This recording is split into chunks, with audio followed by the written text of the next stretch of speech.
Nice. Yeah, exactly.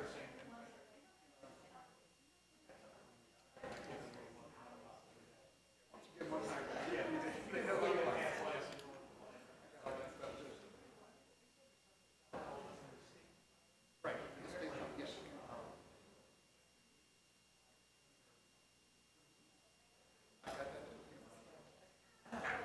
They actually want to have. I know that. In my notes, like,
So we ready?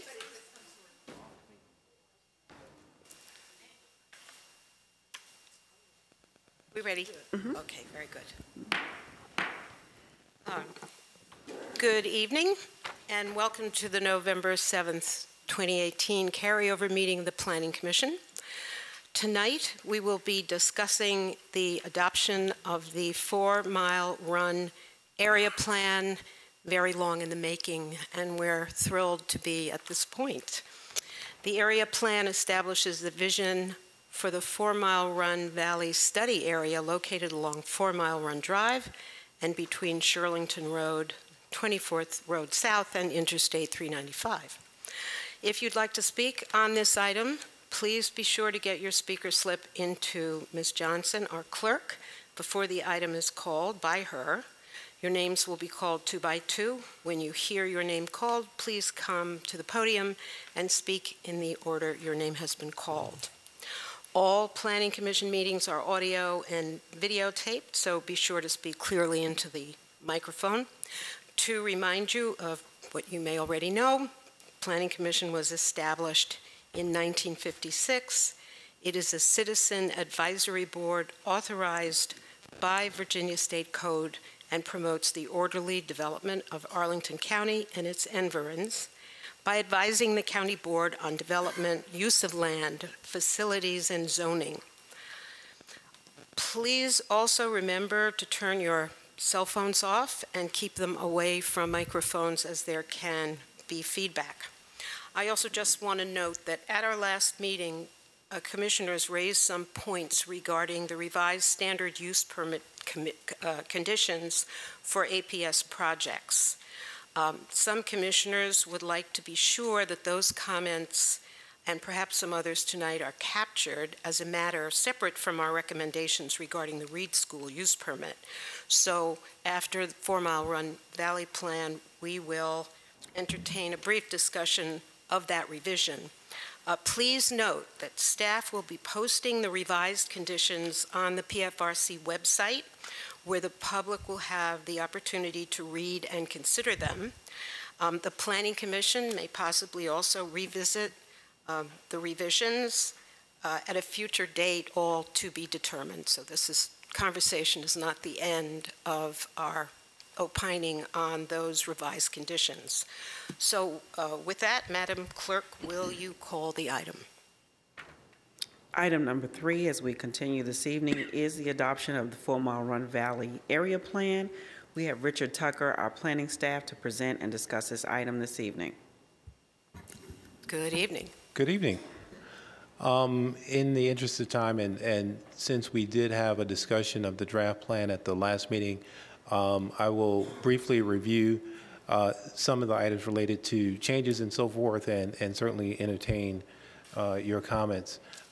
Just by way of background and information, we'll look at the study area here, which is the area south of 4-mile run drive and east of Shirlington Road. These are primarily industrially zoned properties. As part of our process, as you know, there was a park master plan adopted in September. These were our major milestones. Of course, as Chair just mentioned, this has been a long process since June of 2016. We've had multiple opportunities for public engagement, and hopefully this month we will end with adoption of the plan. Last month I went in some detail about the elements of the plan, chapters within it, the concept plan, and how the vision is to maintain industrial uses, and for a portion of the area encourage the arts as well. We have a number of recommendations, policy recommendations, that were adopted as part of the policy framework, which were carried over into that document. What was added was the urban design guidelines and the implementation chapters, which in our usual course of things complete an area plan. Since that time, and based on some of the comments that we received at the previous Planning Commission meeting, at the Transportation Commission meeting, Parks Commission, and at the County Board, we've endeavored to make a few changes to the document to update it. So I want to review those very quickly with you.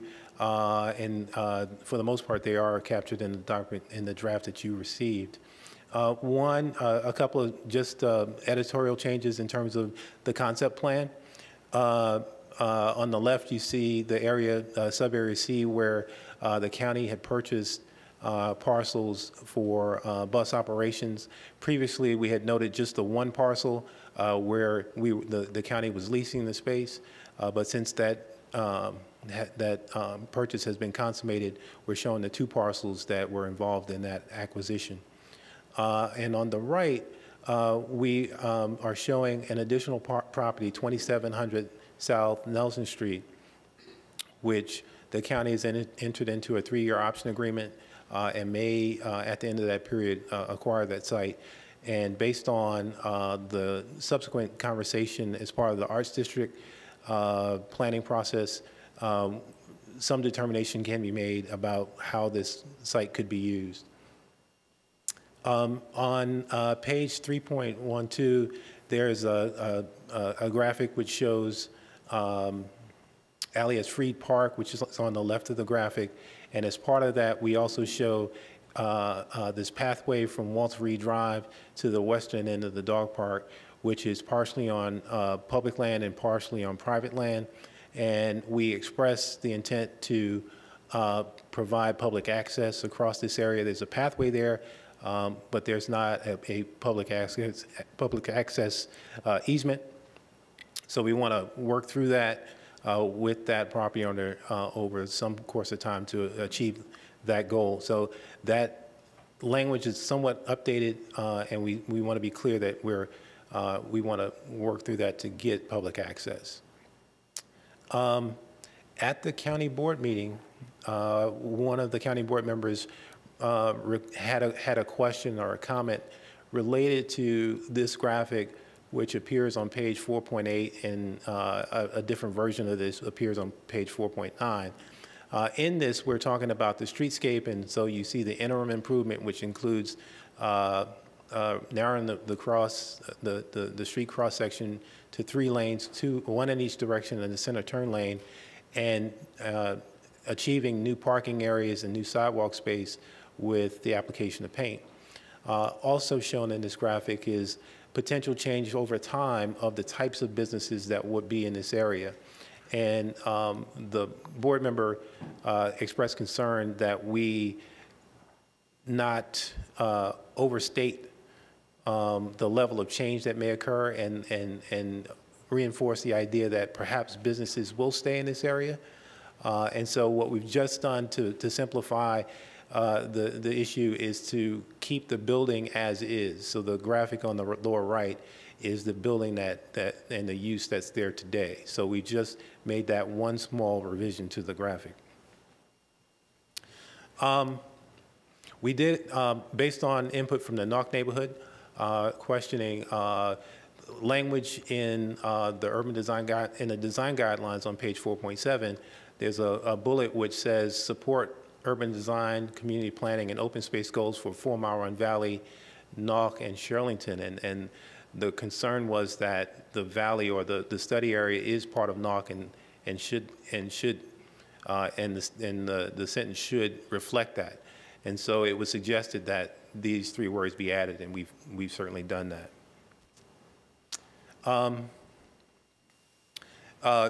A last item, and I think I'll do this. So at the last Planning Commission meeting, and Commissioner Schroll had this question for us, or request, that in the implementation matrix, which is in Chapter 5, that we endeavor to include some comparative cost analysis or indication so that people would get the idea of the relative cost of things, and as we look forward to implementation through the county CIP, there would be some sense of the relative cost of one item versus another. Staff looked at this, and we found that it was difficult to do that, to make that a part of this document at this time. One of the things we looked at was many of the items are studies, and some are construction projects, which typically get scoped at some point, and we have a full sense of how much they may cost. So it was difficult to look at them comparatively and say, well, this is a small item, or this is a larger item, and what bucket we might want to put them in. And then also, we were a little apprehensive about creating these markers which say, this is a less expensive item, this is a more expensive item, and what that would be based on and how that might be applied to other plans that we complete in the future. So for that reason, we have held back on the idea of including that as part of the document. So just wanted to make that clear as well. As you probably know, and I think we covered this last time, since the adoption of the policy framework, there was a long-range committee meeting. There were 2 working group meetings. We had an online comment period. We met with the Knox Civic Association. The board advertised this draft plan last month. Since then, we met with the Transportation Commission and the Park and Recreation Commission, and both support the adoption of the draft area plan. So at this time, we certainly continue with our recommendation. Richard Best and Bethany Heim are here. Richard Best from DES and Bethany Heim from DPR, and we can answer any questions that you might have. Thank you, but they have no separate further reports. That's correct. Then let's turn to public speakers. Are there any public speakers, Madam We have Clerk? 2 public speakers, Mr. Keith Fred and Ms. Portia Clark, in that order. Good evening, Mr. Fred. It's good to see you here. Thank you. And thank you for allowing me to address the Planning Commission this evening. I represent Shirlington Dogs 2, the county-recognized volunteer sponsoring group for the Shirlington Dog Park, and I was a member of the 4 Mile Run Valley Initiative Working Group. I want to first thank the Commission for approving the amendment to the 4 Mile Run Valley Parks Master Plan that requires the county to take the necessary action to reclaim county-owned land for park use that is currently being encroached upon in the dog park by a private business. Concerning the area plan before you tonight, I would like to address 2 issues of concern to not only the thousands that drive to the Shirlington Dog Park weekly, but also to all those that frequent the area. That is, the lack of nearby parking and the proposed reconfiguration of South 4 Mile Run Drive. The one issue on which most everyone on the working group could agree upon was that there is an immediate and long-term need for more parking in the area, particularly for visitors to the dog park, Jenny Dean Park, the businesses around South Nelson and South Oakland Streets, and those utilizing AFAC. The first phase of the Jenny Dean Park concept plan will permanently eliminate 43 parking spaces, and I've noticed that on aerial photo tab 1 of the handouts that I gave you. Even with the addition of angled parking spaces on South 4 Mile Run Drive described in the area plan, there still would be a net loss of over 30 spaces. Unfortunately, the plan does not mention this fact, nor does it identify any other actual concrete plans to increase the number of parking spaces in this immediate area. Staff has stated that under the county zoning ordinance, the uses identified within the Shirlington Dog Park do not require parking. While under the article that deals with parking, there is no mention of dog parks in the schedule of uses, it does state that for every land use, there shall be provided sufficient parking spaces for all motor vehicles expected to come to the premises at any time. It also states that for uses not listed in the schedule, spaces shall be provided on the same basis as required for the most similar listed use, which in this case is for outdoor recreation, which requires 1 space per 300 square feet of area.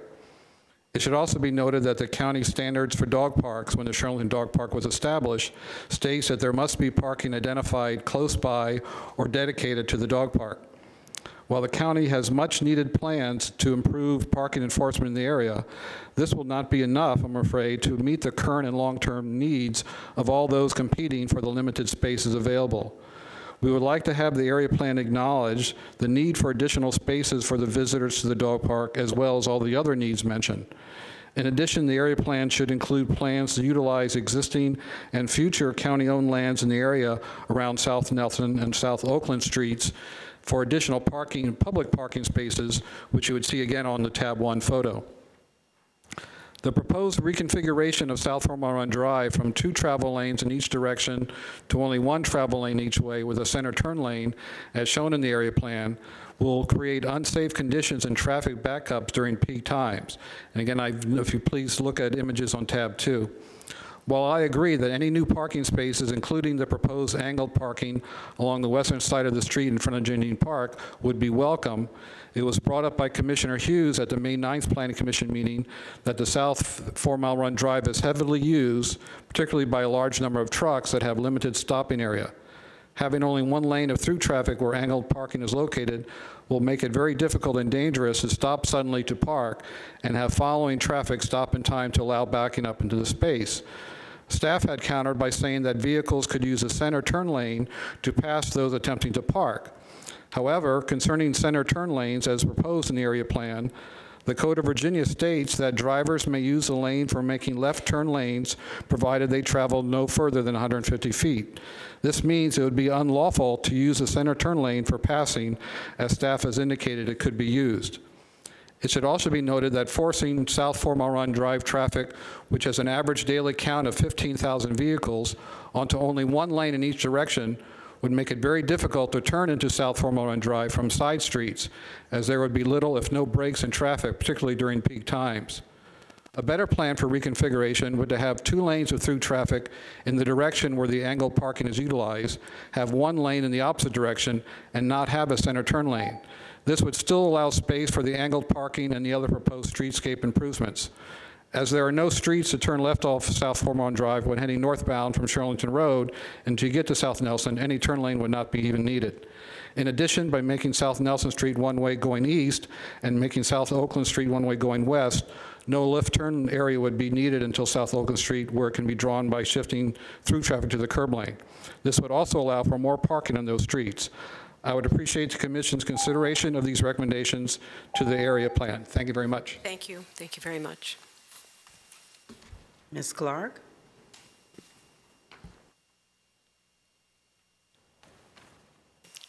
Good evening, Madam Chair, members of the Commission. My name is Portia Clark, and I'm currently president of the Knox Civic Association. First, I want to thank you for moving your meeting to today instead of your initially scheduled meeting that conflicted with our Neighborhood Civic Association. There are a couple issues that I want to raise this evening. The first involves parking. There appears to be a disconnect between the draft plan in front of you and the reality of what we were told this past Monday on what will actually occur. For example, in the county report, it says the parking should promote higher turnover, yet county staff unveiled on Monday its plan to include 24-hour parking on 4 Mile Run Drive Major. This worsens the current turnover and the flow and ignores plans agreed to almost 2 years ago. Likewise, without input from the working group, there is now a new plan to examine the zoning ordinance to develop additional flexibility to incentivize development. While we can agree with the intent, we are skeptical of implementation. This must include community input. And finally, the staff's plan for the Arts and Industry District duplicates existing efforts and is a step backwards. Thank you for your time. Thank you very much. Does that conclude our public speakers?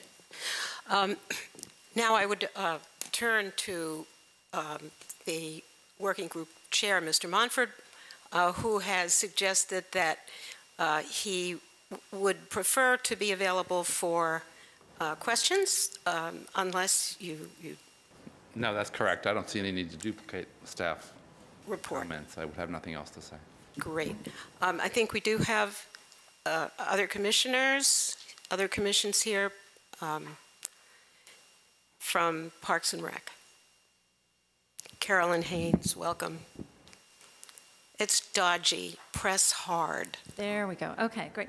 Thank you, Madam Chair, members of the Planning Commission. Appreciate this opportunity. The Park and Recreation Commission letter, I believe, just went out this afternoon, so I just wanted to highlight a couple of points. I won't necessarily read the whole thing because you'll be able to do that. But as Mr. Tucker said, the Park and Rec Commission does support the adoption of the plan and just had a couple points that we wanted to emphasize. One in particular was the notion that Alley Freed Park should continue to maintain its natural character. We very much support that. It's a really kind of a key park in that it is the linchpin between the heavily used recreational area in Barcroft Park and the globally rare plant community in Barcroft Park. So we very much support the concept that it should remain in a natural state and increase some of the interpretation that could be done to help people understand what a unique resource this is right down there.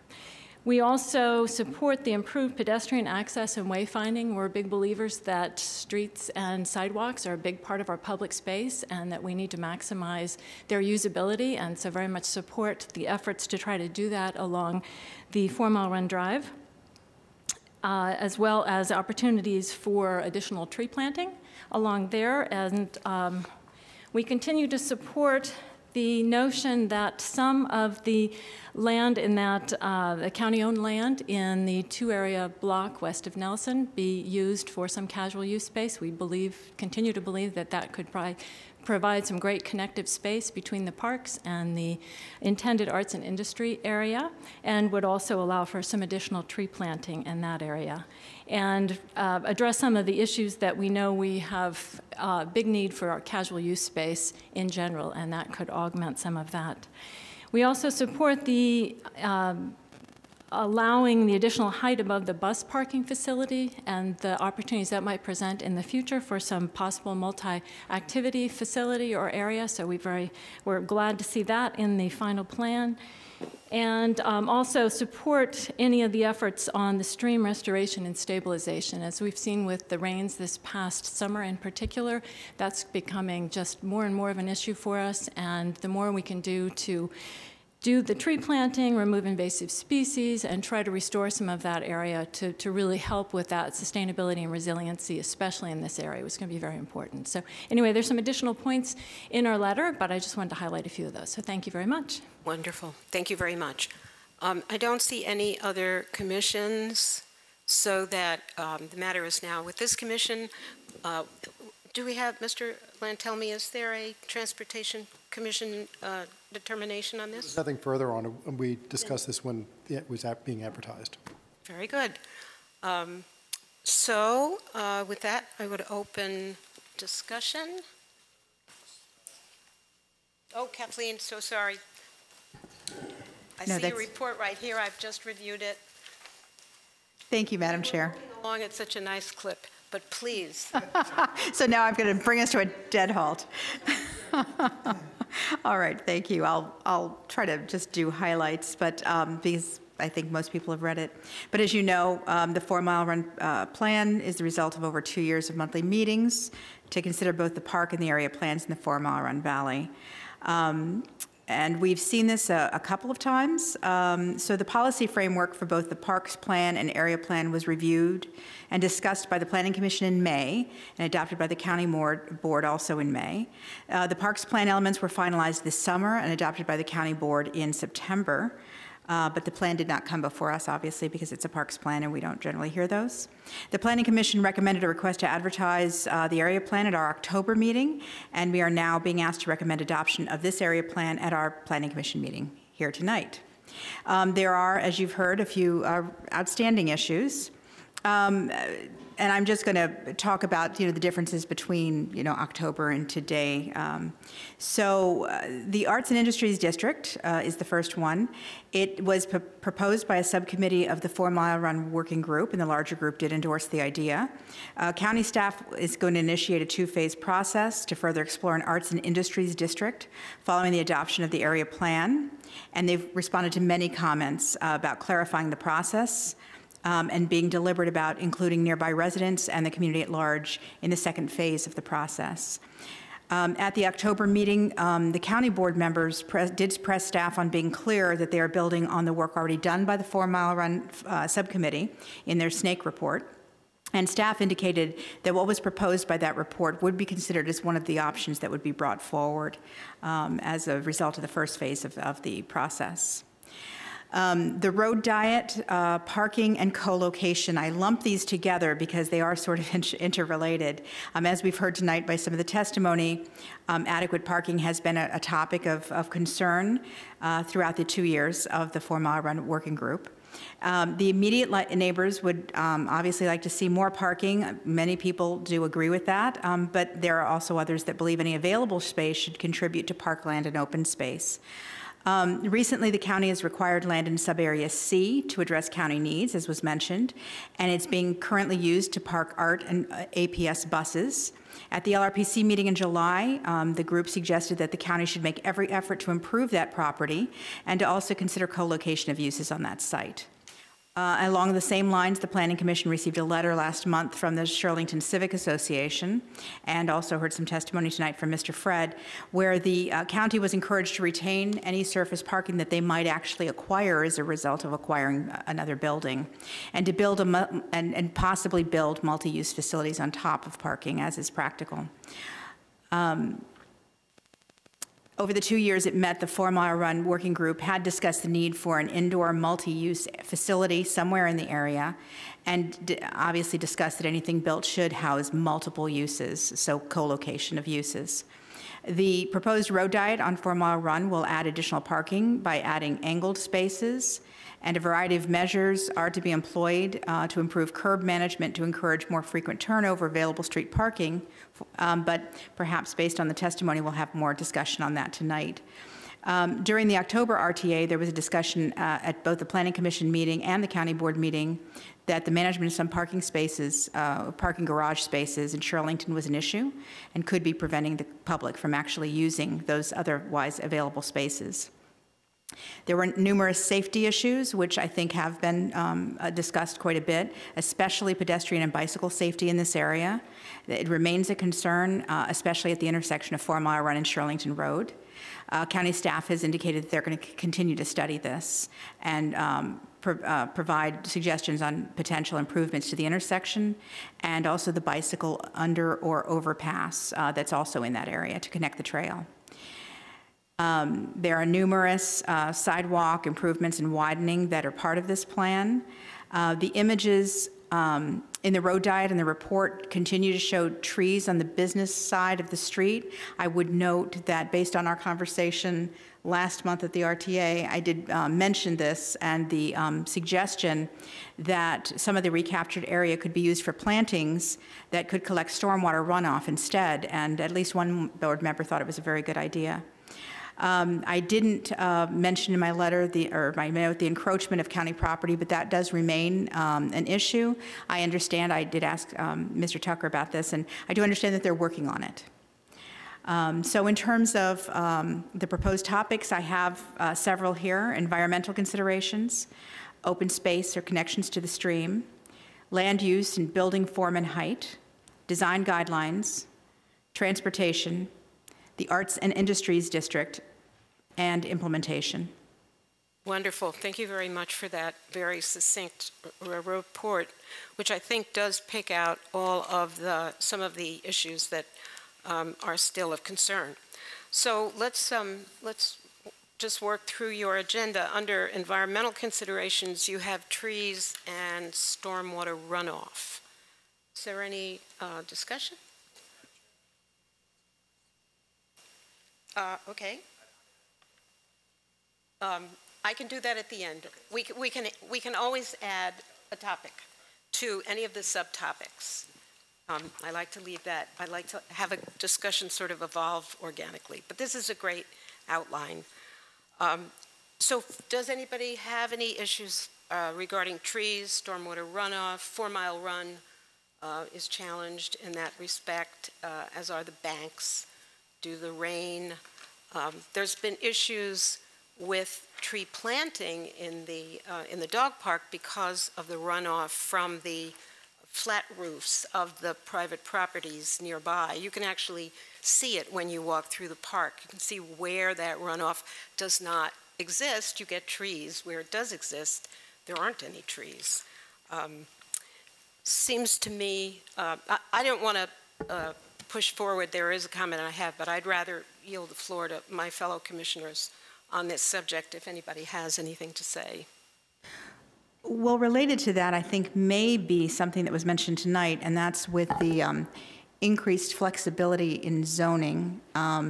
that could incentivize improvements on business properties. That was brought up as a concern that it didn't go through more of a robust process. But I would just say that I think it's a good idea. We need to do something to incentivize businesses to do something about stormwater. So anything, I think, creative in that regard would be welcomed. Thank you for bringing that up. I actually was part of that sort of working group discussion about how to preserve the dog park and as it abuts the 4 Mile Run.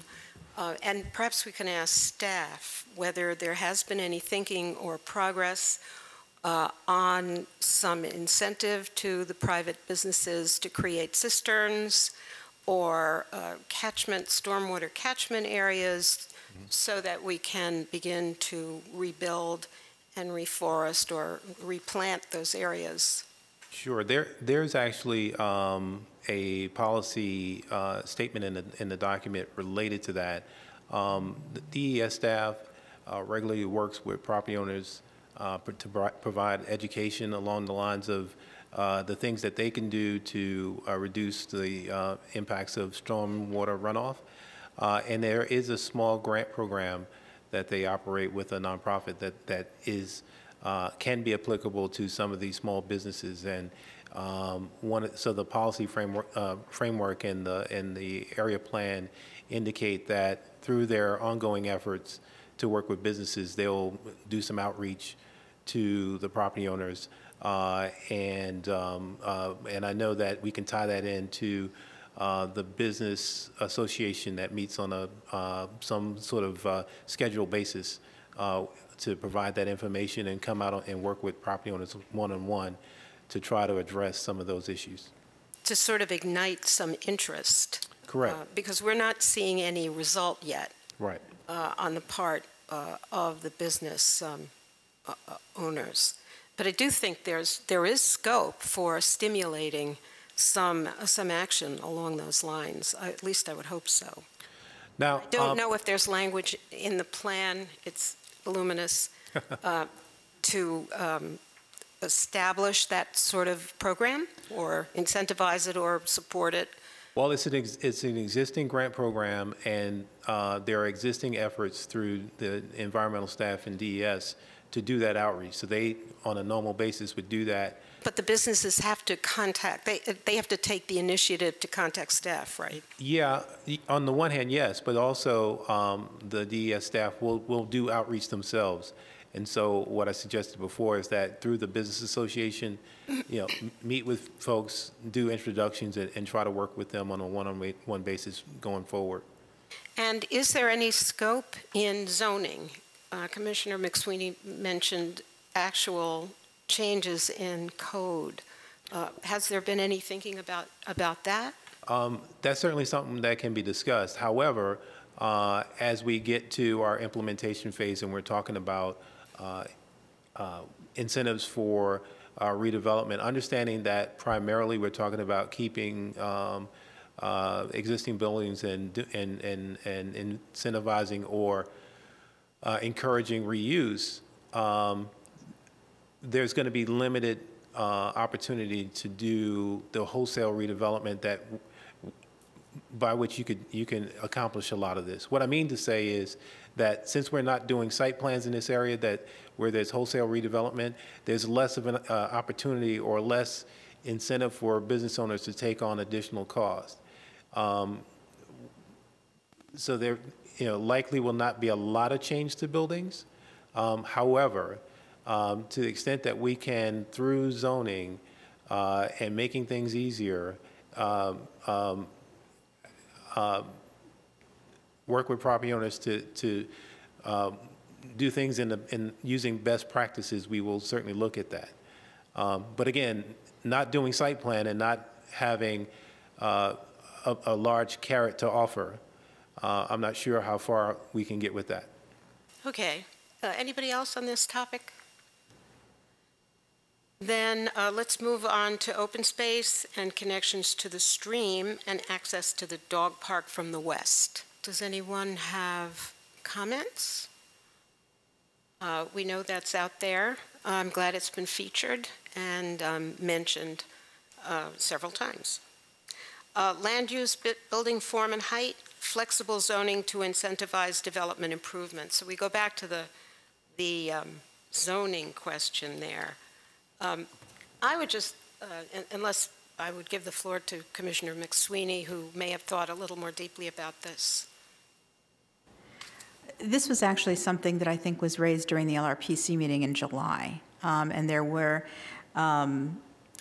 was some intention, I think, to ask staff to look at whether there could be some flexible zoning so that we could incentivize, say, outdoor cafe space as well, changes to maybe some of the exteriors of the building with, windows and maybe different openings in the building. But of course, as you mentioned, this is largely adaptive reuse, right. So there won't be huge changes, and I think we would agree with that, except for the areas, and I think it's D and C that right. might have some development.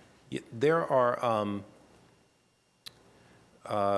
but even within that, what we've done in the design guidelines is talk openly or being flexible or being open to the idea of creative applications on these buildings, which may indeed stay.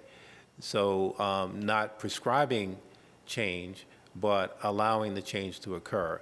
And so we can reinforce that through the zoning language that we may create so that some of those things become easier.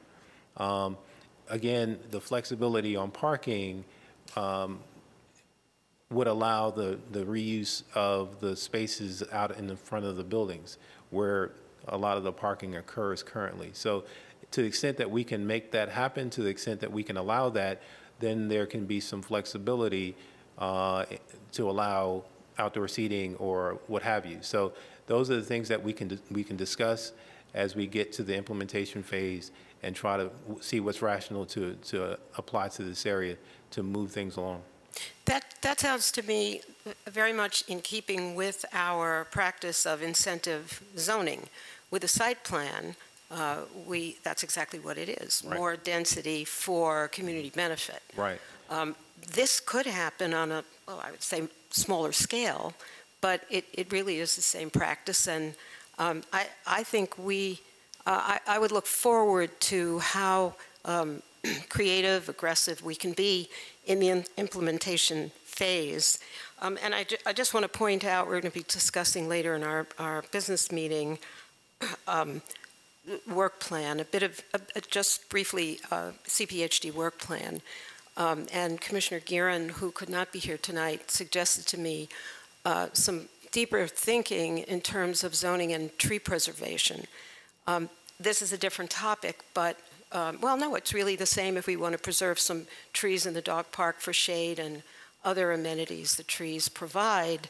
I don't think we've begun to scratch the surface of how we can preserve open space and trees, vegetation, through the various tools that we do have. So I look forward to that. Maybe the Shirlington 4 Mile Run Valley can be a leader in how we can make those kinds of changes, and I would welcome that. Does anyone else have anything? Oh, the substation screening, I have on, would you like to talk about that? Sure, I just put it on here as I wanted to say I appreciated the fact that staff indicated that they're going to work with VDOT, I think it was VDOT, Virginia Power, to provide some screening for the substation, which is a prominent feature along 4 Mile Run. Madam Chair, I wanted to, just picking up on one of our public speakers, and just ask Mr. Tucker a little bit about the bottom of page 9 in the staff report, where we talk about the planning district, and then going on to look at M1, M2, and C2 zoning districts and examining use regulations. So is there something different here that the Civic Association hadn't expected, or did you want to speak to the process that these will take? Because I know when we do any type of zoning change it. We have lots of public discussion that includes coming to our subcommittee of ZOCO. So didn't know if you wanted to speak to that. I think that I'm not aware of, I was not aware of Ms. Clark's concern prior to this meeting. Obviously, we list on page 9 of the staff report, we list examples of flexibility that we could consider, but we are not locked into making a particular change relating to anything that's currently in the ordinance. I think what we're saying is that understanding the goal of incentivizing reuse of the buildings, new development, particularly around the arts, we want to create flexibility, and we would look at any matter within the zoning ordinance to that would aid us in that pursuit. We've had conversations about more creative signage as part of this process. We've had discussions about different uses for the space outside of the buildings along the frontage or along the sides of the buildings, which then relates to parking. So we listed those as examples, but we're not locked into making any specific changes in that area, understanding the sensitivities. Sure, and thinking of the sensitivities too, we can safely say that there is a process that this will happen, and there will be a great deal of community consultation and open public meeting and discussion, right, not just with Planning Commission, but with other stakeholders. That's usually how we work when we come with some of these zoning changes. That's correct. Is that what you anticipate? Yes, typically with our area plans or sector plans, after they're adopted and we move into the implementation phase, any communications that we've had or any lines of communication that we've established in the process, we would keep open.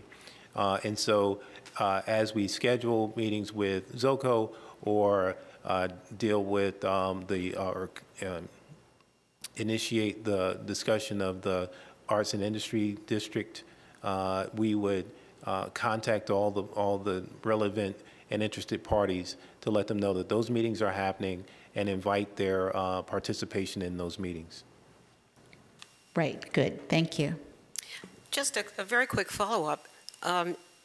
During that exercise of looking at flexibility on those buildings in those zoning M1, M2, that might be, I would hate to see us miss an opportunity to look at flexibility for enhanced tree preservation, et cetera.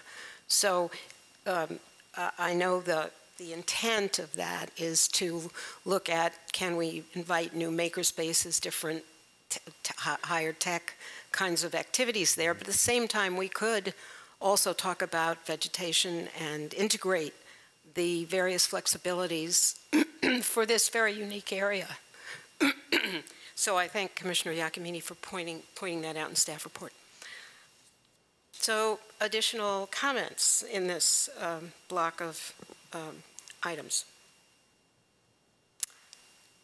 No, then let's talk about the design guidelines, signage, wayfinding, and the consistency between the parks plan and the area plan locations to knit them together so there's one sense of a community neighborhood. I think that's the point of that.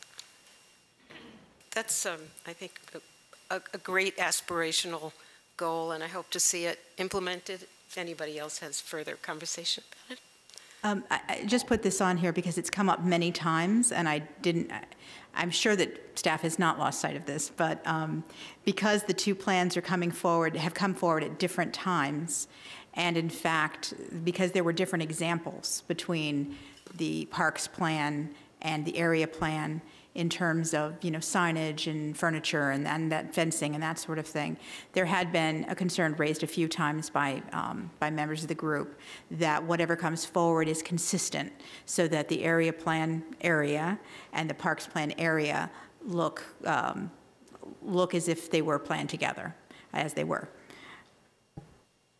Will that be a challenge, or I would assume, having worked so extensively on both fitting the pieces together, that would be top of mind of staff. Is that incorrect? Yes. And our plan of action on wayfinding is to coordinate with DPR as they go through the Jenny Dean Park design process, which is a little more detailed than what we are engaged in right now. So, and certainly wayfinding is a prominent element of the park implementation. And so as that unfolds and concepts and ideas are floated, we will look at them and work with DPR staff to make sure that whatever the final selection is for wayfinding signage, that certainly can be applied to the broader area as well.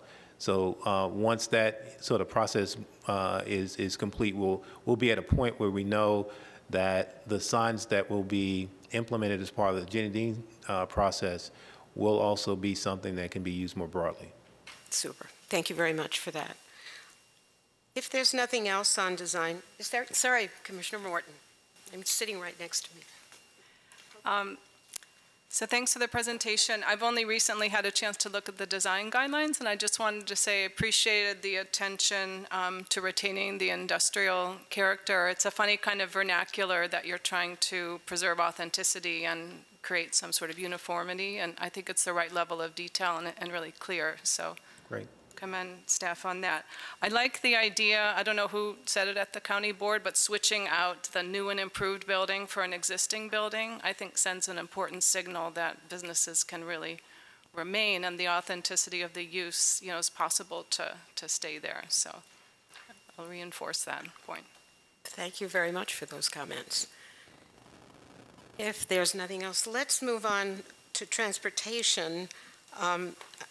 Parking is not, or loss of parking is not called out here, but perhaps Commissioner Schroll, would you like to address that? Mr. Best, question for you. I'm wondering if you could speak to Ms. Clark's concerns about maybe a disconnect with the presentation that her civic association received on Monday and what she's in her civic association may be seeing in the final plan about parking and hours of parking. I wonder if you could provide some clarity to that. Of course. What is shared earlier this week was an interim parking plan. I guess looking at parking in this area, we kind of see two issues. One is there's a lot of vehicle storage that's going on where vehicles aren't really being parked there for, they're being parked for days on end, days, weeks, months, often without Virginia registration, and they're sort of, stored there. And they're really taking up spaces where people that are going to the businesses, people that live there, or people going to the park could use. So what we really want to do is we want to introduce more of parking regulation to encourage turnover. Obviously, we can't go from no regulation whatsoever to something very restrictive. So the thought was in the interim, we would start off with some 24-hour regulations where vehicles would have to be moved within 24 hours. And this is sort of an interim measure that we could revisit, a year later, 2 years later. The other issue of parking in sort of the general area is we have a mix of regulations. And going back, looking at parking, especially over the last 20 years, it's a case where certain areas we have commercial parking, unregulated. Other areas we have metered parking that's it's metered and people don't want to pay for parking because across the street it's unregulated. So we have a whole mixed bag of sort of, parking regulation that's not working. So we want to kind of address this holistically and ultimately realizing the interim would be just for a year or two until the park is reconstructed. Thank you for that. And I know you provided some of this information to Ms. Clark and her civic association. Has this information been provided to other civic associations in the area? I know this just happened Monday. Well, there were two open houses. One was this Monday at the Knox Civic Association, and there was another one 2 weeks ago, late October, focusing in on the dog park and on the businesses. And it included this information as well? Yes. Okay. Anything else? Mr. Schwell? So right now. I did have a follow-up. I'm uncomfortable with a 2-year time frame for a 24-hour experimental ratcheting down of time. I would be much more comfortable seeing that it seems like a year is certainly long enough to provide notice to people that there are new rules. And I would also like to see signs expressing the sort of experimental nature or the need to begin controlling parking in the area. I think in some way getting that message across to people who do the storage of trucks parking in particular would be important. So I would urge you to consider that and move that schedule along. Well, the 2 years actually was sort of the maximum of this interim measure. Obviously, we can't change the regulations every month, but certainly if it's not working, this could be changed quarterly or certainly within 6 months. But you could even change regulations, a year. You could test this out for 3 to 6 months. If it's not working, make adjustments. If it is working, you would continue it probably for 12 months or greater. That's probably more information than you can put on a sign or a website or leaflet the vehicles who appear to be parking there as storage.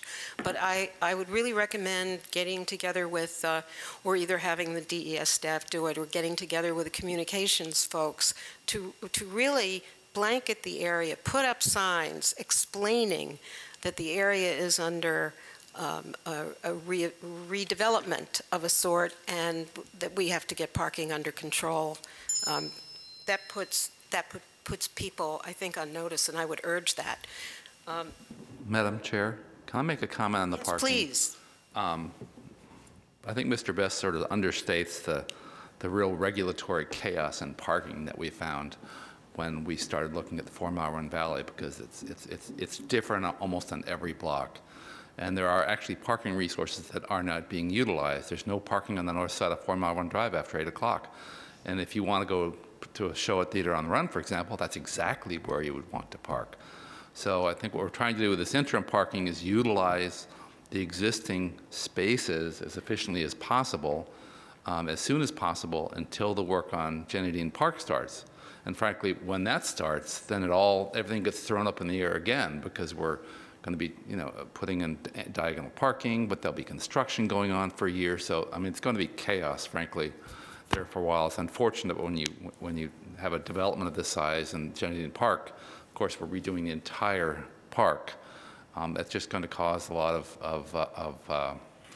construction delays and a little bit of chaos in that sense too. So, the thing that I take a lot of comfort in is, this is something DES is going to pay a lot of attention to.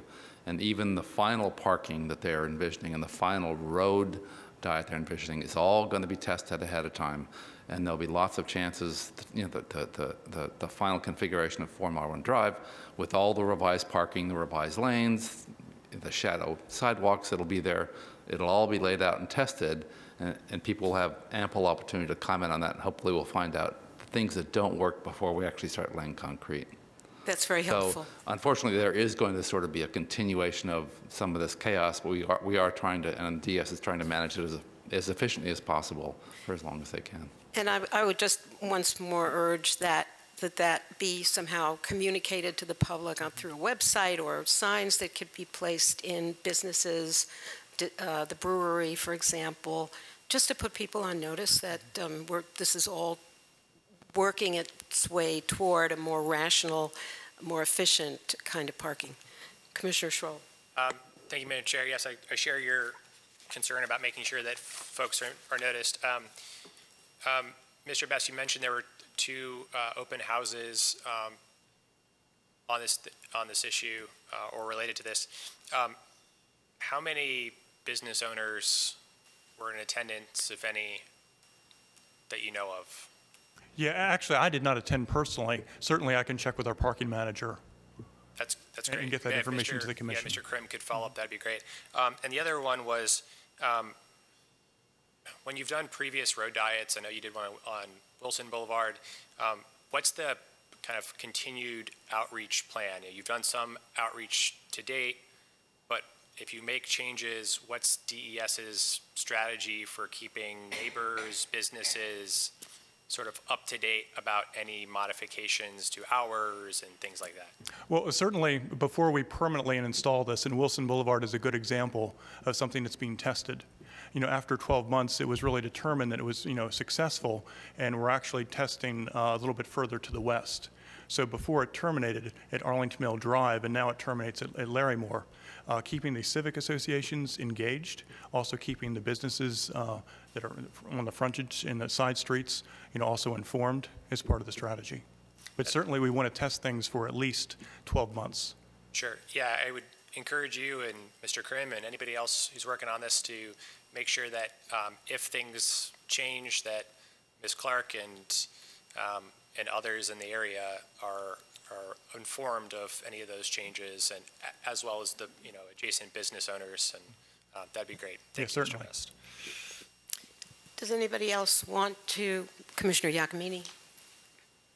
Yes, Mr. Best, did you see Mr. Fred's testimony and have a copy of it? I did. Did you wish to comment on some of the suggestions that they have made? Well, as far as the sort of the one-way pair, that was looked at in some detail. The one-way pair would be the Oakland Nelson sort of parking configuration.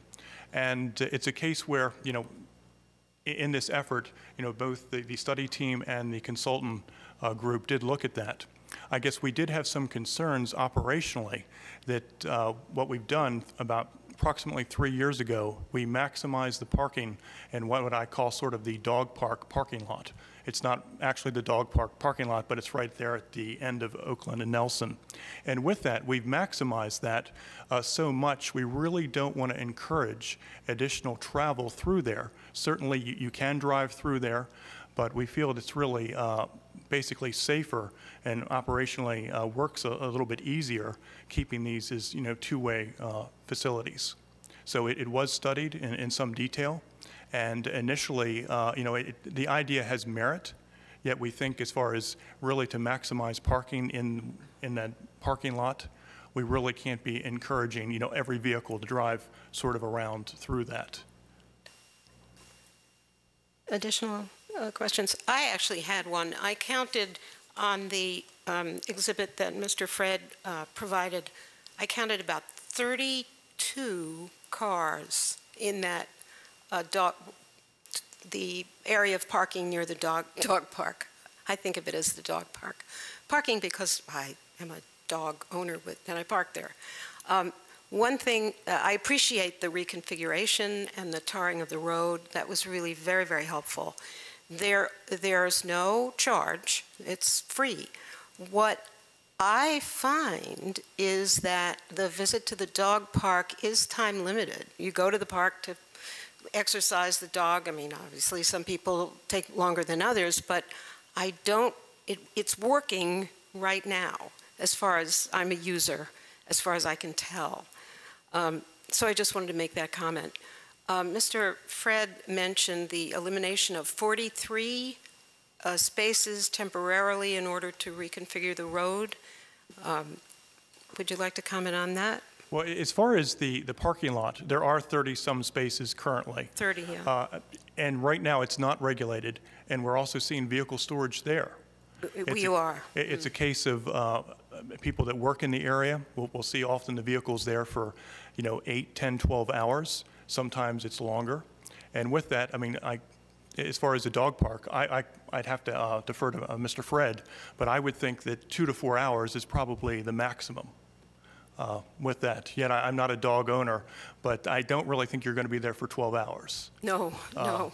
So with that, if we had some kind of regulation to turn it over. Yes, and where people, absolutely. So, that would conform to sort of the normal usage, and I think 2 to 4 hours is plenty of time. I mean, so overnight, we obviously want to do something where it encourages turnover. Right. Do people park there overnight? The park closes. They park in that area for other purposes. People do. Mm-hmm. One other thing about, let me defer to my fellow commissioner, Commissioner McSweeney, and then I'll come back to a question. I just wanted to follow up on the question that Commissioner Giacomini asked. You addressed the one-way streets, but Mr. Fred had a lot of suggestions about 4 Mile Run itself, 4 Mile Run Drive and the road diet and the left turn lanes. And I was just wondering, did you consider any of that? Will you consider any of that, or did you have any comments? Well, we've looked at 4 Mile Run in great detail. One of the suggestions was 2 lanes in one direction and 1 lane in the westbound direction. The traffic is pretty evenly split. If you look at a 24-hour count, that's approximately 15,000 vehicles per day. It's roughly 7,500 in one direction and 7,500 in the other direction. So having sort of 2 lanes eastbound and 1 lane westbound, we really don't see that as workable. We see this center turn lane where vehicles could sort of go around vehicles that are parked. And granted, we see a lot of, basically truck parking, delivery parking that's illegal. We see that today, and I would imagine in the future, that's going to continue. This would give sort of a way, or sort of around a vehicle that is parked illegally for a short term. Thank you. And I would just say, as you know, because you've been at all the meetings, there is considerable angst, I think, about the road diet. I know that you're phasing it in, that you have a plan, to test it first, as you've described. I would just kind of echo the comments of the commissioners here, who indicated it would be great to know that you will be reaching out on a regular basis, especially to the people who live in the area and traverse that area very frequently.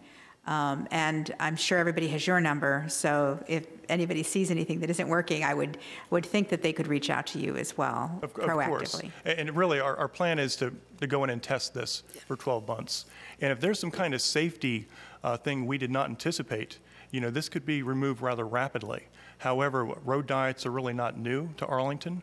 We've been implementing these the last 20-some years. We think this, with the amount of traffic that is there and the turning movements, we feel this will really enhance the area, not only making it safer for pedestrians and other users, but really safer for vehicles as well. But certainly it would be tested for approximately 12 months. But if it doesn't work, or if we need to make adjustments, I mean, we can make adjustments within days. Great. That's really, I think, important, that the vision for this will be tested, road tested, and we'll get feedback and community input. So it's good to have that affirmed. And really, safety is the #1 concern. Right, which was another one of your items. Commissioner Lynn, tell me. I also understand there's a number of studies that have shown that doing a road diet and moving a road from 4 unrestricted traffic lanes to 2 lanes with a 3rd middle turning lane actually is more efficient for the traffic going through. It does not impede traffic. If anything, it actually does the exact opposite. It allows traffic to move more efficiently and more steadily through the traffic lanes, because the turn lane is there to pull cars out of the line and allows everything else to move. And there's fewer interactions with cars, changing lanes and going around each other, passing, that sort of thing. I assume that's why we're so happy with them in the other streets in Arlington where we have implemented this. That's correct. Basically, not only for operations, but again for safety. So it's a double benefit. It's a win-win. It's good for safety and good for operations. That's correct. And it does not reduce the actual number of cars able to go through that street. We're still able to get the same throughput. That's correct. And with that has been found nationally in studies the last 20-some years, and we found that to be true in Arlington. Good, because we've had people concerned about that this would restrict the number of cars that are able to use that street. But as we've noted, that has not been borne out by both studies and experience. That's correct, especially where you have less than 20,000 vehicles per day.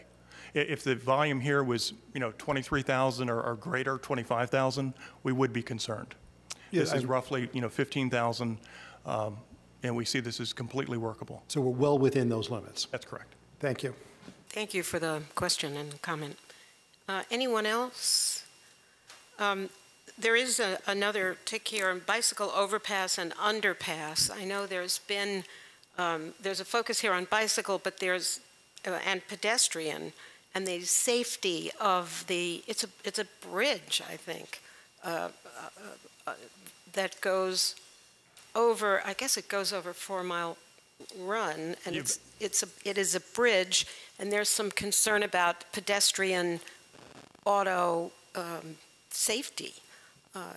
Well, as far as... Will that be, I know that, will you explain what we will do there? Well, it's really, two options. One was to go underneath the Shirlington Road Bridge, which is really by the Weenie Beanie and, Shirlington 4 Mile Run stream. So one option is to go underneath, and one option is to go above. The issue here is these are not short-term or mid-term fixes. It's long-term. These are long-term, very expensive options that really need further study. I see. So the actual plan really embraces both concepts, with saying further study and engineering will be needed. Good. So really tonight, I guess we don't have the secret formula right now, but obviously these need to be studied in the future. And I assume as you test the new road configuration, that you'll get more information to be able to make those determinations. And of course, it'll also depend on budget, I imagine. It will. I mean, there are some more shorter-term options to do something for a ped and bike, more of an at-grade. And that could be more of a midterm option. Super, But, great. Does anybody else have any issue or discussion point on bicycle overpass, underpass, or any other safety issues? So let's talk about the Arts and Industries District. Does anybody have a comment there? Commissioner McSweeney? I did want to note that after the county board meeting, I received an email from Edie Wilson, who reminded me that it's Arts and Industries District, and that a lot of people are dropping the "and industries," and that it's potentially dropping a lot of potential for the area. And so she wanted to make sure we all knew, everywhere it's written and everywhere we talk about it, that it's known as the Arts and Industries District, rather. Anybody else on that topic? If not, I want to, with your indulgence, go back to the parking. I raised this at the last meeting we had on 4 Mile Run, and that was the inefficient parking garages in and around the area, particularly in Shirlington. So I wonder if any more work has been done on that. I know that and I have an email from Ms. Wilson that there was a promise to open up one level of parking. I think it's the Harris Teeter garage. So there's been some progress there. Mr. Tucker, would you care to share since I can't dredge up the details at the moment? It's my understanding, and I did get a copy of the same communication between Ms. Wilson and the management company associated with the condo building, the Harris Teeter, and the parking garage. And she was able to secure an agreement that the parking garage, the upper levels are gated off, and due to other conditions in the area, she suggested that they make that upper level or two available to the general public. And for a fee, the company has agreed to do that. That was the kind of thing I was sort of grasping for at our earlier meeting, and I'm glad to see we've had some action there.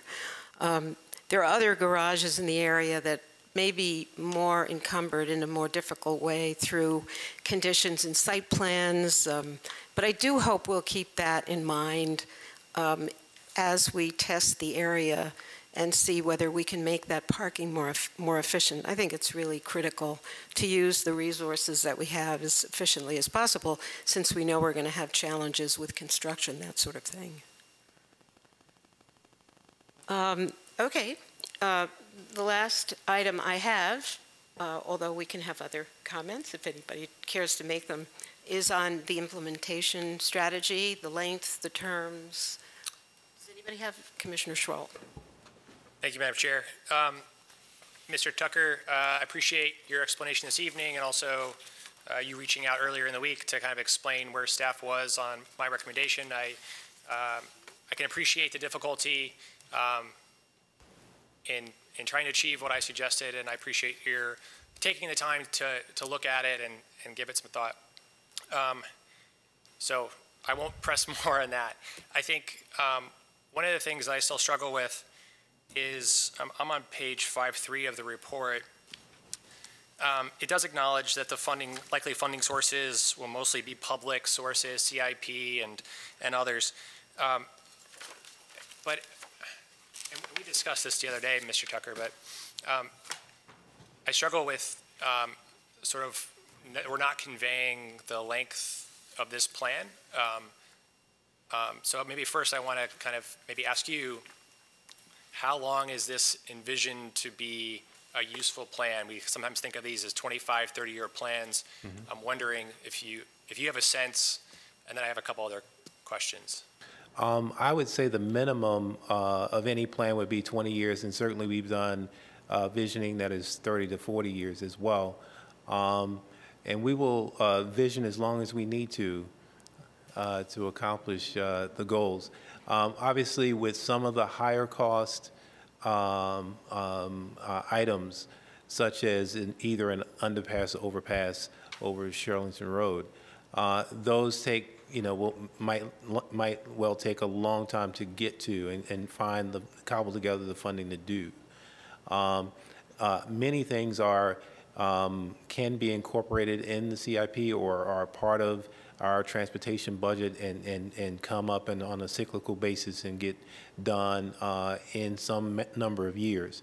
But I do think we have the caveat on page 5.3 that everything is dependent on funding, and given the county, and I don't think we say this here in the document, but given the county's budget constraints, certainly it could be an extended period of time to get to some of the things that we've listed. Yeah, I appreciate that. I think that's sort of my concern is that well, maybe it's twofold. One is the length of time, but I think it's related to the fact that most of the things we're trying to achieve here are in the public right-of-way, and they're going to require public dollars to achieve, because we're not doing, as you said, Mr. Tucker, we're not doing site plan developments here, and we're not anticipating lots of investment and redevelopment, right? So people are going to be trying to reuse what's in place largely. It might be some reskinning of buildings and things like that, but we're not going to see what we see along the RB corridor or the Jeff Davis corridor. So I just don't want somebody to look at this in 5 years who wasn't part of this process or wasn't at these meetings and then look at, well, why are we so far? It's 10 years or 10 years. Why haven't we done none of this? But I also don't want to give people the false hope that we're going to achieve all this, because some of this is great. The pictures are fantastic. The aspirations are phenomenal. People's work that they put in is admirable and should be commended, but I don't want people to have the false sense that maybe in 20 years we're going to achieve even half of this. It'd be great if we do. But I still come away not having that sense. And maybe it doesn't need to be in here, but I'm just thinking about the people who come behind us and making sure that our plans actually speak to what we're trying to do. So I, again, appreciate your efforts, and obviously if you have a response, Mr. Tucker, happy to. I was just going to mention that our budgetary constraints notwithstanding, we could have lots of money, but also many, many priorities. So we could be in a we could be in a position where we have a lot of schools or a lot of other things that we just keep rising to the top of the list, and the things that we have listed in our plan are not among those high priority things. And I've noticed that for other plans that we've completed, we have other public improvements that are certainly critical or important to those plans, but they don't necessarily rise to the top of the heap in the CIP conversation, and that's just the way the cookie crumbles. So I just wanted to note that even if we had a lot of money, sure. We may not see that many of these things move forward for other reasons. Always a good thing to remind ourselves, and yes, schools will be dominating the conversation for the coming years. Thank you. Commissioner McSweeney. The current budgetary issues notwithstanding, maybe it would be useful to talk about what actually is funded, because there will be some developments and people will see progress on parks because they actually are funded in the CIP, right? The redo of Jenny Dean Park, for instance, which is a large part of the parks plan, is actually going to be done within the 10-year CIP and probably much sooner. Could you remind us of some of the things that actually will be done? The road diet, again, the testing of that is mostly paint, right? So could you remind us of the things that actually could occur in the first 5 to 10 years? We did, one thing that's listed in here is changes to Walter Reed Bridge, which is already well along in terms of design and moving towards implementation. I'm not sure if Shirlington Bridge has design funding at this point, but that's something that maybe is something that will happen in the medium term as well.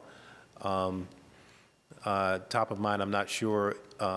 There are other things that, as I mentioned before, maybe in our, paving budget or other things, crosswalks, things of that nature that might be listed here as improvements to the area that get done out of our usual budgetary process. So it's not a separate line item per se. It's something that's incorporated in the DES's paving budget. So it would be hard to call out everything or be totally accurate, but so thank you for that. So I completely understand your point, and I think you're very right. You're right to raise it, but it's not like nothing is going to be done in the next 10 years. So I just wanted to be clear on that point too. There are some things that are actually funded. Commissioner Morton. Thank you. There was some concern raised about the redundancy of the snake plan, and I'm wondering, I looked at it, looked like a good plan, and I see that you're planning to do something that's distinct. I'm wondering if you could elaborate a little bit on what would be distinct between the new technical plan and how it would expand on the existing plan. And another kind of related question, when you were talking about stormwater, you were talking about doing a lot of outreach to businesses about incentives, and I'd encourage you, if you're not thinking about it already, to do the same with any of the arts-related incentives, the incentives that are provided by the Arts and Cultural District, because I've personally seen mismatch where communities think, people are really going to be taking advantage of something, and then, the property owners don't actually want that. They want something else. So to the extent you're doing outreach, if you're not planning to do it already, I'd encourage you to do that specifically. So yes, I'm sure that once we get through the discussion and the planning process for the Arts and Industry District, and the board, something is presented to the board for action, and we adopt a plan or a strategy to move forward. I think a next step would be, obviously implementation. So if there is a designation of an arts district, which with that comes tax and other incentives, then there would need to be a marketing plan and an outreach plan to make sure that arts users and business owners and property owners are aware that those new tools are in place. So I'm sure that would be a natural next step. So to talk about the process that we imagine doing in the next year, certainly the snake report is a good guide and a good instrument to review as part of that process. But we wanted to, I think it's important to, number one, have a broader audience involved in that. Certainly the snake report was received by the working group, but I think more eyes on it would be good as well. We certainly want to incorporate that into our discussion and our review, but we want to also look more broadly at models around the country in terms of organization, structure, and financing, and county role, and other elements that might be important, and sort of compare those things and really talk through those with, again, a broader cross-section of arts users, property owners, et cetera, and come to the conclusion that we are clear in our recommendation to the board that whatever alternative moves forward is in fact the best for Arlington County. So we don't, in no way are we dismissing the snake report. We certainly want to incorporate that in the discussion, but we want to be sure that we have looked at all the angles. So the technical review that will be completed by representatives from the Arts Commission and EDC would create this sort of broad range of options that could be considered by the community. One among them could be that which was suggested in the snake plan, and then from there could be a discussion of which of these approaches is best for Arlington. Again, having a number of people at the table from across the county would be helpful to do that. Thank you. Madam Chair? Yes. Sorry, can I add one comment to Commissioner Morton's question? I think our Arts and Industries Committee did a great job on the snake report, considering they only had 6 weeks to do it. But one thing that because of that 6 weeks timeline, they only looked at what other communities in Virginia had done in terms of arts district. And so what Mr. Tucker has described in terms of the follow-on studies, they're going to look across the country to see what other communities in other states did. And I think that could be very helpful. Super. Thank you for that, Mr. Monfort. I'm down to the last tick on Commissioner McSweeney's list implementation. Thank you, Commissioner Schroll, for your comment on the way the community is to understand what's happening when and that things are happening. I just wanted to add that it put me in mind of the Crystal City sector plan, which is totally different, which really didn't move forward because there were no takers. We didn't have, the market wasn't there. It wasn't there. We're not sure what's going to happen going forward. And so it gives context to this plan, which we want to make sure we're tending and watering and pruning and looking at and reevaluating every day. It's a different kind of plan. Does anybody have any other comments for general discussion? Then I think we're ready for motion. Commissioner McSweeney. Thank you. I move that the Planning Commission recommend the County Board adopt the attached resolution in Attachment 1 and adopt the 4 Mile Run Valley Area Plan dated November 2nd, 2018 in Attachment 2. A second? Second by Commissioner Schroll. Any discussion? Seeing none. All in favor? Opposed? Abstentions? We're unanimous. Well, thank you very, very much for all your hard work. We really appreciate it. Thank you.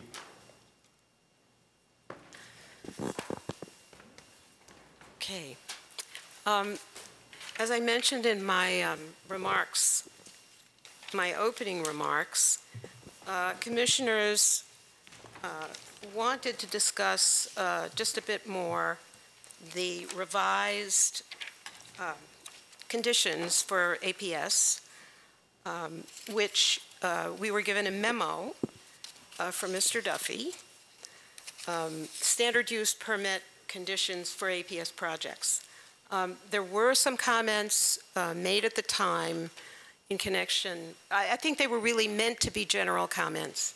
I consulted with Commissioner Schroll, who was of the mind. I think I'll just let you speak your mind. Thank you, Madam Chair. So, yes, as our chair noted, we obviously all discussed this the other night. Mr. Duffy did provide us with this memo, and it is to be kind of the revised general conditions. We had some discussions, and the commissioners did raise some things they might want to see in other drafts of this. And so kind of the impetus for discussing it again is the county board is going to be considering this month, and so they're going to have a staff report on it this month, and so we wanted to provide commissioners sort of an opportunity if there's something else to flag. We would be writing a letter, kind of a general letter about the conditions before us in this memo. If there's anything we like, dislike, but again, this is general. This has nothing to do with Reed School. That will be a separate letter. I guess the other thing to say is Mr. Duffy has instructed staff to post these to the PFRC website on the as well on the county website. And as our chair noted, there might be an opportunity for us to have some future discussion that has not been planned yet. The reason I think we should bring it up again is PFRC does not get into use permit conditions at PFRC because they're not developed yet.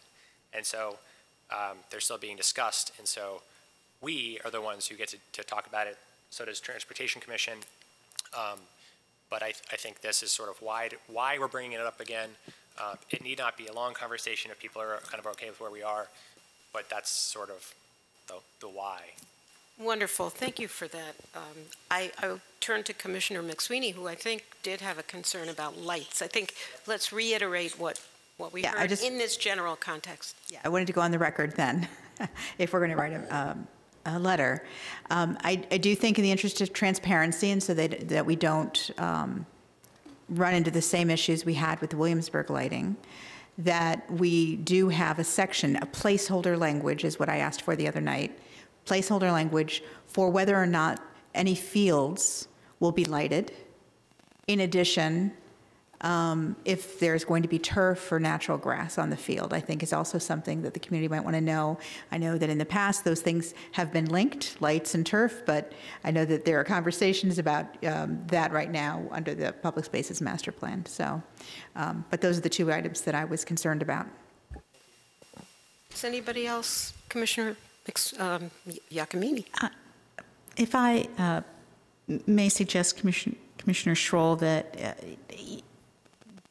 that since these are somewhat, they're new, right? Although some of them are old, but they've been reformatted. If we could suggest that there's a review of them in a year, I think that our general site plan conditions for, obviously, as the name implies, site plans, are reviewed annually or almost annually. And that is helpful for staff and for the developers and for the commissions that work with them. So I think in the same vein, we should work with the ones for APS, that they should have a discussion. And I very much appreciate your saying that PFRC doesn't get into the use permit, but I think it is useful. I'm glad it will be on the website for PFRC members to comment also on them, because surely out of your discussions, there are some specific use permit conditions for each school or each APS project, because everything, as was pointed out, these are general site plan use permit conditions, and they are meant to be tailored for each site. So I'm sure that staff hears what PFRC discusses and sometimes are urged to do them. So it might be helpful for them to know what are standard and going into some of the discussions. So that might help allay some worries of neighbors, or might say to neighbors, well, this isn't covered here and this is something specific, and when we can suggest it. I would also recommend, Commissioner Schroll, that while I was assured both at our last meeting on Monday and in a communication today I had with Mr. Duffy, that the standard conditions, revised conditions, would be on the PFRC website, but it was not clear to me, in one way or the other, whether a comment matrix would be created as a result. So I think that's something we might just ask, you might perhaps ask, because I think that's a good way to collect over a period of a year as we get experience with the revised conditions, is whether they're missing something or not, and to allow that comment matrix to sort of grow, and that might help a consideration at a meeting. One of the issues that Commissioner McSweeney's comments on lights put me in mind of was designing a field to take lights to avoid what we saw with Williamsburg, where that field really, frankly, it was admitted was not designed for lights, to put lights in, and so the revisiting of putting the lights in, that was kind of something fell through the cracks there. It wasn't intentional, but it might be a good thing for these conditions. I don't know I don't know the wording, the language. They are general. Can they be modified? But perhaps it is a good general idea when designing fields to take cognizance of abutting nearby homes, single-family homes, or other buildings to make sure that fields are designed not to intrude, if possible. I think that was the sort of the feedback that Mr. Schreiber gave us last night, or sorry, Monday night, was that our requests may be difficult to achieve, but that they may endeavor to do that. But yes, I think that they would certainly be taking the surrounding context into account. Certainly mention this desire, whether it's how achievable some of these things are, is outside of our control, I think. But we should certainly ask for a placeholder language and things like that. Yeah. We will certainly ask for it. The placeholder was really all I was asking for. Yeah, for sure.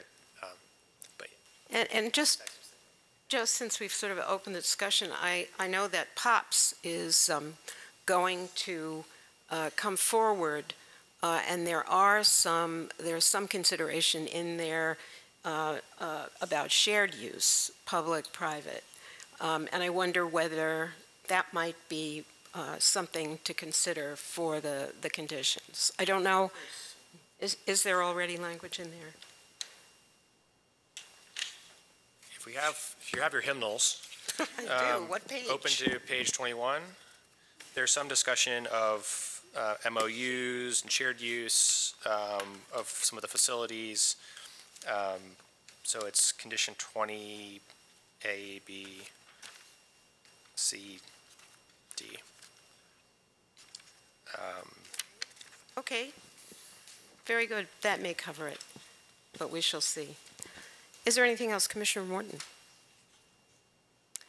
I have a small kind of technical comment. I don't have the document in front of me, but it was the very last point about historic resources. And I don't know what HALRB or anybody else in the preservation community thinks of this, but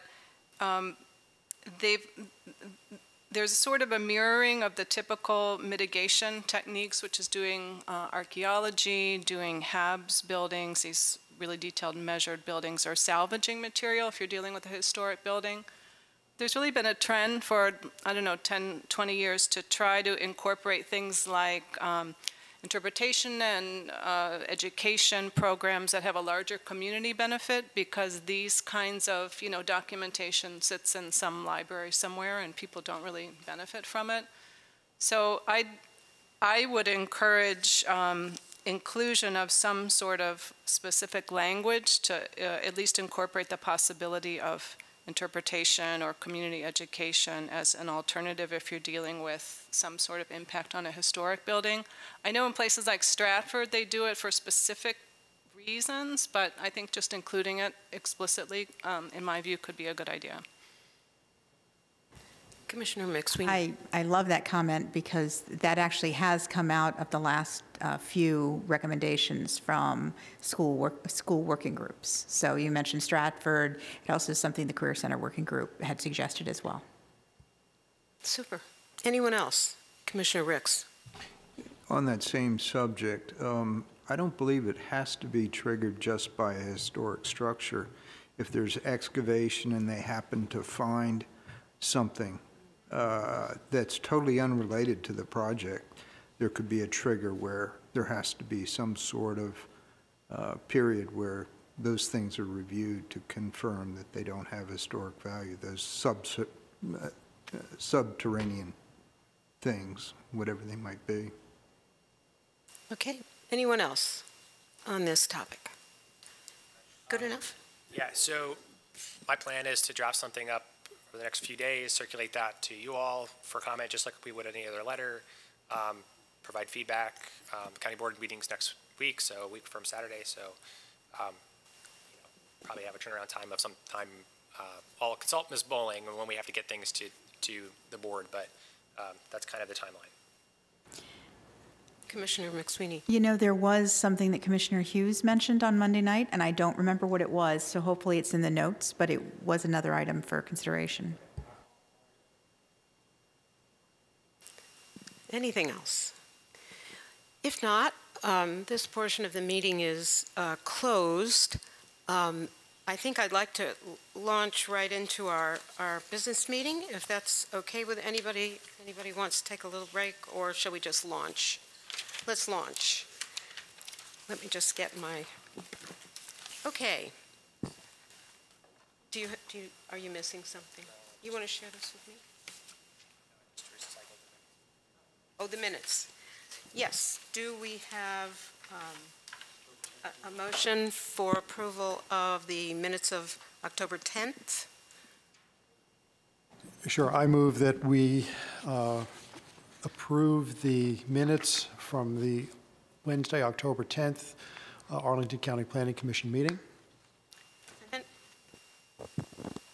I don't know the point of order. I should say this. I had some corrections I sent Nicole. I don't know if they've been reflected in something that's been redistributed. It was simply, I wasn't noted as present, and some of the votes were a little bit incorrect in terms of the numbers. So the votes for the September Planning Commission minutes in the organizational meeting, they were slightly off because Commissioner Guerin was in the back during that time, so there was no vote for her. So that's why the totals added up differently compared to how many people were present. I just don't want to vote if I know, but the point I had made about attendance is reflected. Okay, thanks. So that was an error, and it's now corrected. Okay. Anything else? Not? All in favor? Opposed? Abstain? Nancy was not there. Very good. So now let's go on to reports. Do we have a staff report? No staff report. Actually, I will give a bit of a staff report later on. Site plan review. Let me get my notes. Currently, we have, it's 3 or 4, I wrote it down and now it's lost, so I'm going to do this from memory rather than rattle papers. We have Best Western, Commissioner McSweeney. That's coming along. We're ready for our third meeting? We'll be having our third meeting on November 15th. And at the W&L Little Theater. Oh, can you repeat that? In the Washington Lee Little Theater. I'm completely wrong about that. About that. You're thinking of the education. I was thinking about the PFRC, yes. Yes, PFRC. Never mind, scratch that. But would you like to tell us where we are with, what are they calling it? Red Lion, Best Western, Red Lion? Right. So at the next, I didn't come prepared for this. At the next meeting, I believe we'll be talking about transportation. We will be and site circulation. There are a number of questions that have been carried over from the first 2 meetings. We will be spending a little bit of time answering those questions because we do have answers from the applicant as well as from staff on several items. There is a lot of interest, I think, in the vacation or the easement of the road leading up to the Belvedere. Near the Belvedere. And there were several questions about that, and there were also questions about the public benefit improvement to a park that's actually across Arlington Boulevard, rather than the I think it's Hillside Park. Hillside Park. Yeah, that's right there. And so there were questions about that as well that we'd like staff and the applicant to actually answer at the next meeting. And will that take place? Do you know where that will take place? Here? It will take place here in, I think, C and D on the Okay. Yes, Very thank good. you. Refer to your monthly Refer to staff. my thing that's right in Yes. front of me, It's right there, right. that Ms. Johnson puts together faithfully. Yes, indeed, every- and we would be lost without it. American Legion, Commissioner Hughes agreed to lead that, and Commissioner Morton will apprentice herself to run through the rigors of the SPRC process. I don't think that one has a board date yet. I had written this down, and I still can't find it. That first test, thank you, Commissioner Iacomini. That first one is next Tuesday. Very good. We have what about Penn Place Phase 1? Where are we with that? That was Commissioner Weir. That's on our list. Let's see if I can find it. Oh, do you have it? They have not set a date. I'm just looking at the, thank you. Yes. It's on hold right now, Penn Place is. Penn Place So- is on hold. Yeah, yeah, so there is no Oh, board Penn date. Place is It's on just- hold because it's JBG, which is what they tend to do. Okay, very good. Thank you for that information. I appreciate that. Madam Chair? Madam Chair? Commissioner. Sorry, one thing I should have mentioned that's, I think, very important for the record is that the Best Western site, we had a fourth meeting scheduled for Monday, November 26th. Staff has asked to move that, the staff and the applicant, I believe, have asked to move that. So we will not be meeting on Monday, the 26th, but your matrix does say we will. So please don't show up on Monday, the 26th. We will be meeting on December 10th instead, which is also on the matrix. It's labeled tentative, but now it is, November 26th, not. yes. Those are the three that I noted of current, and Commissioner Lantelmi, Washington and Kirkwood is still, has not emerged. There's apparently problems with there's a huge stormwater thing underneath the middle of the site, and which we knew about. right, everybody did, and that's still being addressed, looked at, hasn't been determined. There is another one that's active, and I haven't heard anything about that, and that's Harris Teeter. Have you heard anything? Commissioner Schroll is actually on that one. He will be chairing that one. I think I communicated that, but if not, I saw a TBD on the last. So the final site plan hasn't been filed yet because we haven't accepted the preliminary filing Oh, yet. okay. So. Okay, but it will be Still, but- Commissioner Schroll. Okay. When it comes to be. All right, that is the end of that. I do have something that I'm going to discuss when it comes time to do the chair's report, but I'll save it for then. That is the reason that we have the update of the work plan. We usually get this in January, February, but there were reasons that I thought we should see it now, and staff was kind enough to provide it. But I'll do that on Chairman's report. So, LRPC, Commissioner Iacomini, where are we? We will have a meeting next Wednesday, and we'll be discussing the special GLUP study process. As you know, we do special GLUP studies, and there have been some questions about the process, and just now that we've done 6 of them or so, that start looking at it and trying to see if there need to be some tweaks to it. So it's actually an interesting topic as we sit and think about what is it that we need to see at special GLUP studies, how do they differ if there's a request for a change to an existing plan as opposed to asking about a site that happens to be outside of a planned area. There's some thoughts about do we need to change or should we change the mix of the people at the table. LRPC is a subcommittee of the whole, so it's always just planning commissioners. We do invite members of affected neighborhoods at times. So it depends again on the particular request. So all of these things we'll talk about. Staff also wanted to take the opportunity that evening just to go over the Shirlington PDSP. There has been a document published. It is online and on the county website.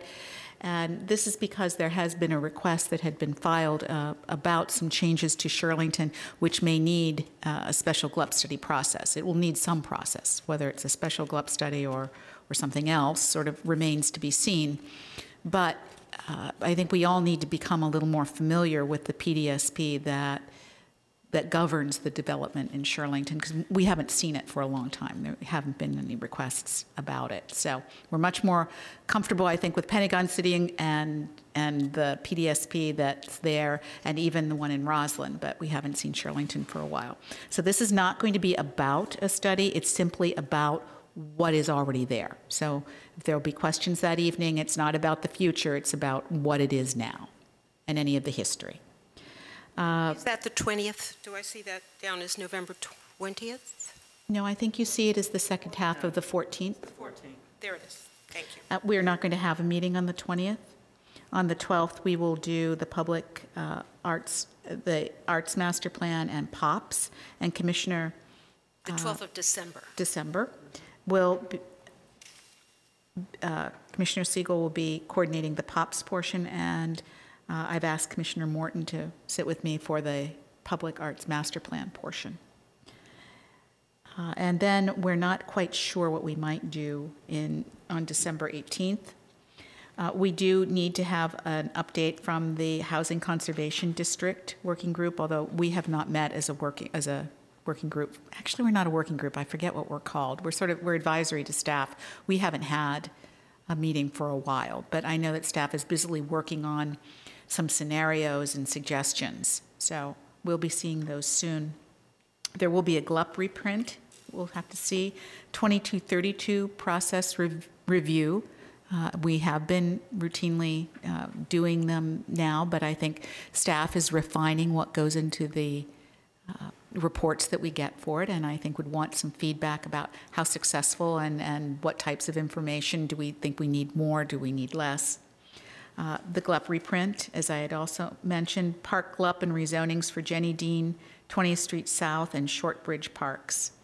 And then we will probably have, at some point, a presentation about the Lee Highway planning effort that will start. And I'm not sure exactly what staff is anticipating, whether it's sort of a check-in with LRPC, here's how we're going to proceed.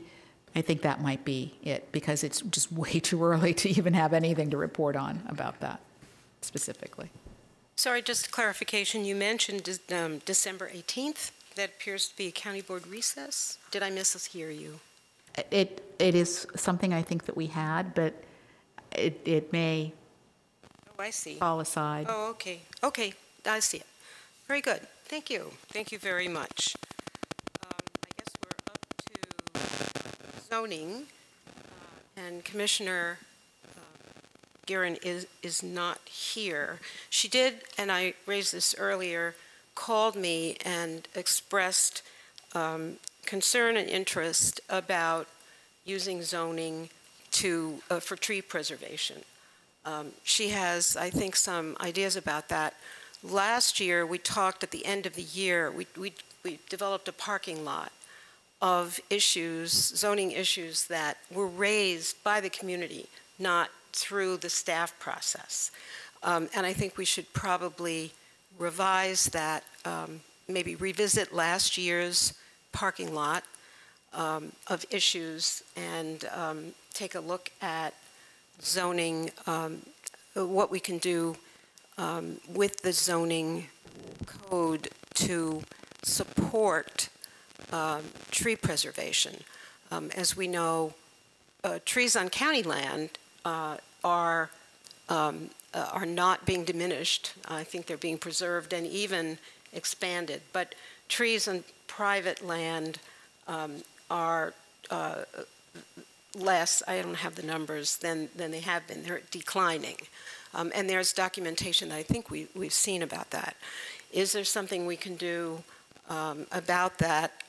It's an important issue, and maybe there's some creative thinking there. So I just wanted, because Commissioner Guerin couldn't be here, she asked me to just put that on the record for ZOCO. I don't have Madam Chair, I would say that I think that the urban forest master plan is being scheduled to begin a review in January. And that would probably be the appropriate place where ideas would come out about how specific ideas can be implemented and whether it's possible in the zoning code. So I don't think we would want to get ahead of them. Correct. She did mention urban forest master plan to me on the phone, but was concerned that a zoning issue, a technical zoning issue, might not emerge. But of course, we can put it on their agenda. Then that might be a good way to a way into the issue, and I would support that myself. So thank you for raising that. PFRC, Commissioner Schroll. Thank you, Madam Chair. PFRC met last month to consider the pending use permit for the new Ed Center project. We discussed architecture and the existing transportation on the site, and we will be meeting on Wednesday, November 28th at Washington Lee High School in the Little Theater to discuss kind of the initial schematic design. We will also be meeting in December, I believe it's December 19th, the same location to potentially have our last meeting on schematic design. This is a fast process since we already have the building built. Yeah, that's where we are. Great. One more item. I had asked, or let me back up a bit. In our last two agenda outlook meetings with staff, Mr. Duffy said under his breath, well, you know, we're going to be looking at 15 SPRCs next year. And so I thought best to kind of get a readout to the extent that we could. I also asked whether staff had any contingent planning on how we would handle growth demand in SPRCs and other related issues, given what continues to loom, which is Amazon, no Amazon. What he came up with, I'm very appreciative of, and you all have a copy of this, is the 2018-19 Department of Community Planning Housing Development work program. Apparently there had been some contingency planning in the department for that contingency. And I wanted to point out, I was particularly concerned that everyone understood the demand for SPRCs. And you can see that the pages aren't numbered, but it's attachment 3. And I did want to draw your attention not only to this, to other parts of this plan, to see what we might be facing. We didn't have a very heavy schedule of SPRCs this year. We have had heavy schedule in years past. We are up to the challenge, I'm sure.